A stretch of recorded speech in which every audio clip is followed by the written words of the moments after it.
네, 오늘 말씀 우리 함께 봉독하도록 하겠습니다. 오늘 말씀 누가복음 22장 39절에서 46절 말씀까지입니다. 제가 말씀을 봉독하도록 하겠습니다.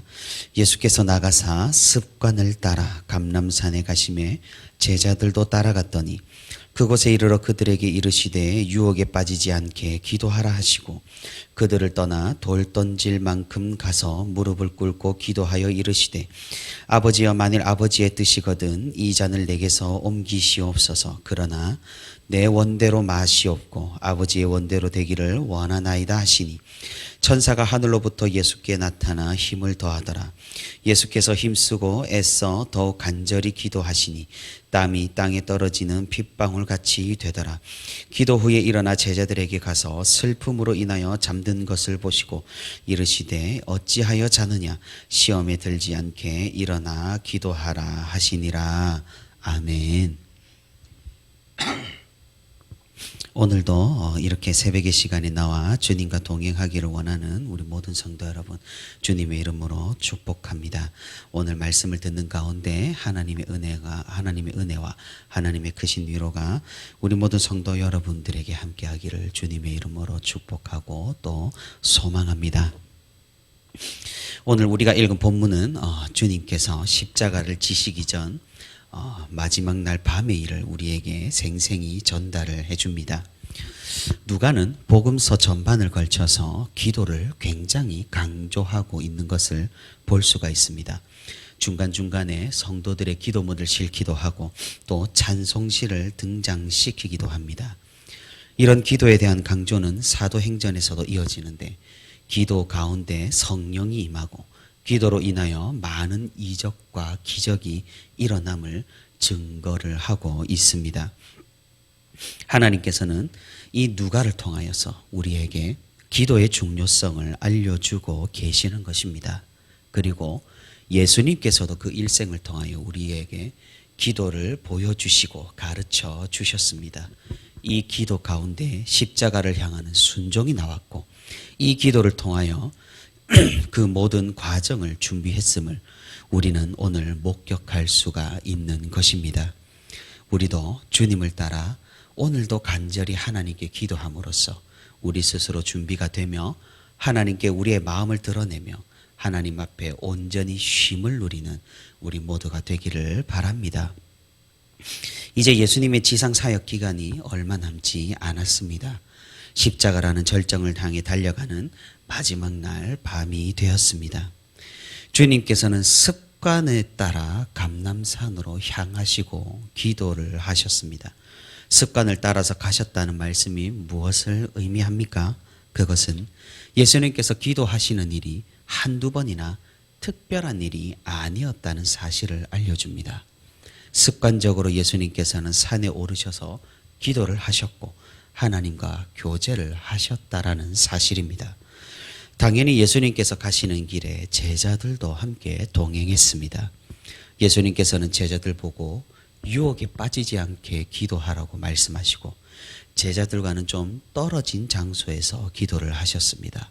그곳에서 눈물과 땀이 방울이 되도록 핏방울이 떨어지는 것처럼 처절하게 그렇게 기도를 하셨던 것입니다. 그 기도의 내용은 십자가의 잔이 너무나 고통스러우니 피하게 해달라는 간절한 간구였습니다. 하지만 주님께서는 하나님의 뜻대로 되기를 원한다며 자신을 내려놓으셨습니다. 우리는 간혹 이렇게 생각을 합니다. 하나님이신 그분께서, 하나님의 아들이신 주님께서 왜 이렇게 나약한 모습을 보이시는가? 하나님이시라면 너무나 당연하게 십자가를 받아들여야 하지 않으신가라고 말입니다. 예수님에게 십자가는 극도의 고통이었습니다. 그것은 비단 육신의 고통만을 의미하지는 않는 것입니다. 무슨 말입니까? 주님의 인성으로는 육신의 고통과 고문의 아픔과 제자들의 배신이 뼈저리게 힘들 것입니다. 하지만 우리에게 더 크게 다가와야 하는 사실이 있습니다. 그것은 바로 주님의 신성입니다. 창조주 하나님이신 그분께서 자신이 창조한 피조물들에게 멸시를 받으시고 영원하신 그분께서 죽음과 유기를 겪으셔야 한다는 사실입니다. 우리는 뉴스에서 가끔 명예가 실추되고 그 사실을 비관하여서 잘못된 선택을 하는 사람을 접하곤 합니다. 뇌물을 받아 발각된 정치인이 스스로 목숨을 끊기도 하고 실직된 가장이 더 이상 용기를 가지지 못하여 삶을 끝내는 것을 뉴스로 접하곤 합니다. 참으로 안타깝지만 우리는 때때로 이해할 수 없을 때도 있습니다. 그것이 목숨을 끊을 정도로 큰일인가 하는 그런 생각입니다. 다른 사람들은 잘만 살아가기 때문이죠. 무지막지한 죄를 지어놓고도 잘만 살아가는 사람들이 많은데 왜 굳이 저런 선택을 해야 했는가라는 겁니다. 잘 이해는 되질 않지만 그 사람들은 실추된 자신을 견디지 못한 것 같습니다. 사람들의 냉소와 사람들의 멸시와 받게 될 눈치를 명예가 있는 사람은 견디지 못했던 것입니다. 무슨 말입니까? 사람들 중에도 그러한데 하나님이신 그분께서 당하는 멸시는 어떻겠습니까? 하나님께서 받으시는 그 냉소와 조롱과 욕설은 그분에게 어떤 의미이겠습니까?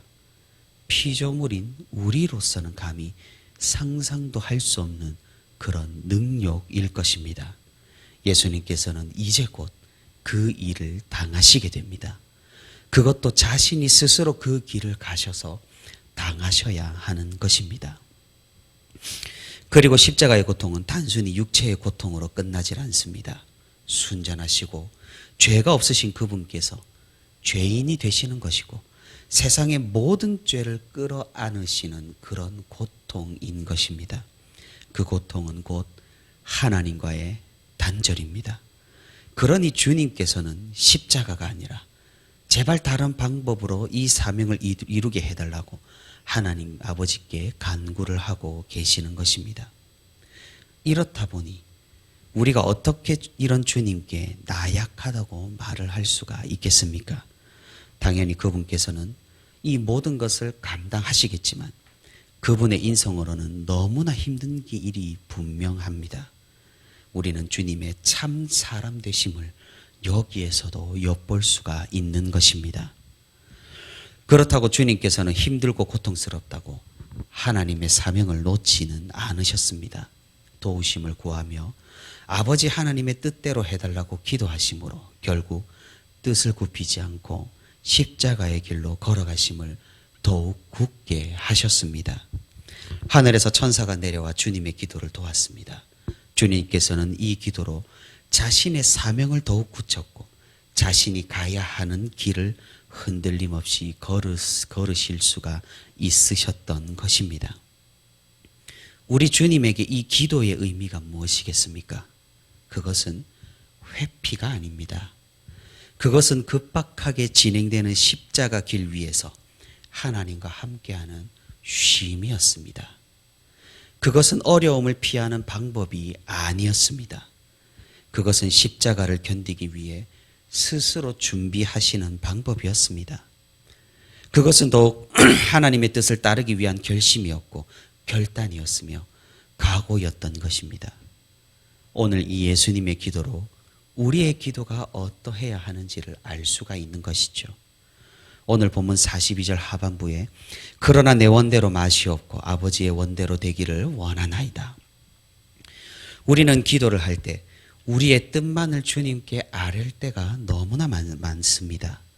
기도의 응답을 받았다는 사람도 자신의 뜻이 이루어지니까 응답을 받았다고 말할 때가 많다라는 사실입니다.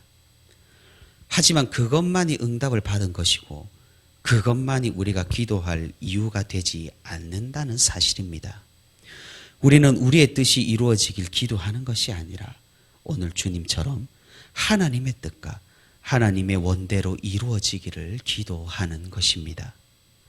하나님의 뜻이 우리의 뜻과 맞지 않아서 아무런 일이 일어나지 않는다고 할지라도 하나님께서 침묵하신다고 하더라도 그것이 바로 하나님의 뜻이라는 사실을 우리는 알아야 한다라는 것입니다. 만약 주님께서 기도하셔서 주님의 원대로 이 십자가의 잔이 주님을 비껴갔다면 어떻게 되었겠습니까? 이 세상의 구속과 우리의 구원은 없었던 일이 되었을 것입니다. 예수님께서는 하나님이셨지만 감정적으로 기도를 하셨습니다. 우리가 보기에 찔러서 피 한 방울도 안 나올 것 같으신 그런 분이 이렇게 처절하게 혹은 감정적으로 기도를 했다라는 사실입니다. 이런 처절한 기도를 통하여서 하나님께서는 우리에게 말씀하시고 우리에게 그분의 뜻을 보여주신다는 아주 명확하고 명백한 오늘 본문의 말씀인 것입니다.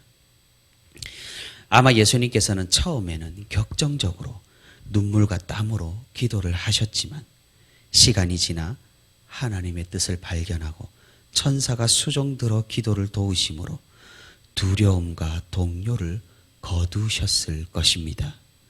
십자가의 잔으로 인해 크게 번민하시고 굉장히 힘들어 하셨지만 기도로 인해 예수님께서는 아버지의 뜻을 행함을 확신하면서 그 고민에서 벗어나 평화를 누리시고 조용하고 고요한 마음으로 나머지 기도 시간을 보내셨을 것입니다.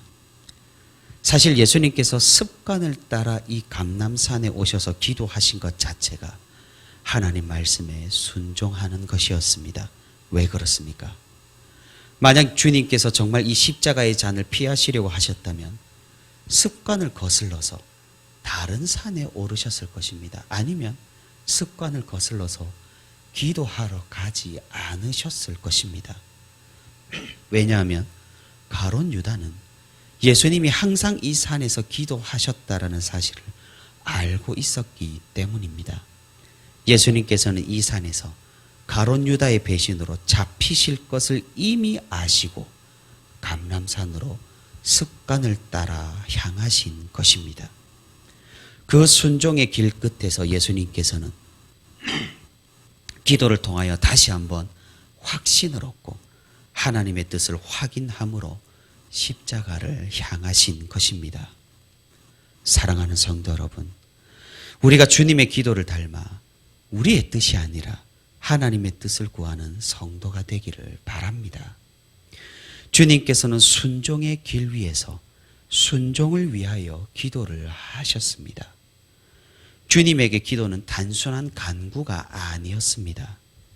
오히려 자신의 뜻이 아니라 하나님의 뜻을 구하고 확신하고 확인하는 도구로서의 기도였습니다. 기도를 통하여 순종의 제단을 쌓으시는 것을 오늘 몸소 보여주신 것입니다. 그리고 기도를 통하여 그 위대한 순종을 이루시는 것도 보여주신 것입니다. 우리가 이 세상에 살아가면서 어떻게 하나님의 뜻을 알 수 있고 어떻게 우리의 고집이 아니라 하나님의 원대로 우리를 내려놓을 수 있겠습니까? 주님께서 보여주신 대로 기도의 능력으로 가능합니다. 주님께서 보여주신 대로 기도를 통해 순종의 제단을 쌓음으로써 우리는 교만한 나의 뜻이 아니라 위대한 하나님의 뜻을 깨달을 수가 있는 것입니다. 순종을 향한 초석으로서 기도의 역할과 기도의 능력인 셈입니다. 사랑하는 성도 여러분, 우리가 우리의 소원을 하나님 앞에 의미 없이 내뱉는 그런 기도로 끝나지 않기를 바랍니다. 오직 하나님의 뜻을 구하며 우리의 원이 아니라 하나님의 원대로 하나님의 인도하심을 구하는 기도로 그 순종의 제단을 쌓기를 원합니다. 기도하기 좋은 계절이고 또 기도하기 좋은 시기입니다. 10월달 비대면 기도 행사도 때마침 우리가 하고 있습니다. 오늘도 하나님 앞에 엎드려서 하나님의 뜻을 구하며 기도를 통하여 순종의 결단과 각오를 다지는 우리가 되기를 바랍니다. 우리가 그리한다면 하나님께서는 우리의 기도를 들으시고 하나님의 그 원대한 뜻을 우리에게 가르쳐 주시며 우리를 선한 길로 그 영원한 길로 인도하여 주실 것입니다. 하나님의 그 위대한 역사를 기대하며 오늘도 주님께서 쌓으신 이 기도의 제단을 우리도 쌓는 저와 우리 부천시민교회 모든 성도가 되기를 주님의 이름으로 소망합니다.